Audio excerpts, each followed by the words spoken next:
Jordan, clean sheet, 5 goals. As the Ewarton supporters will say, better than 6.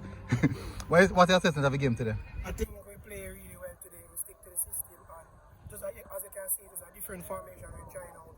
I think the team really did well. You guys, from my perspective, look a lot better than a couple of the games I've seen so far. You think you guys would have made more effort in this game? Yes, sir. We made a lot of effort. We can see we make a slight adjustment to the team.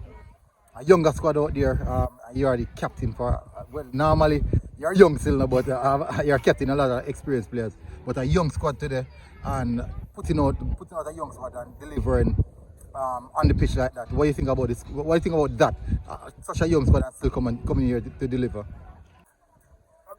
The players stick to the system, as we said. So everything that's coming to play, we'll stick to the system. All right. What's your assessment of your performance? I think I really done well. I really think I could have done much better, but I'm pleased with my performance in the team. On a scale of 1 to 10, what put your performance today?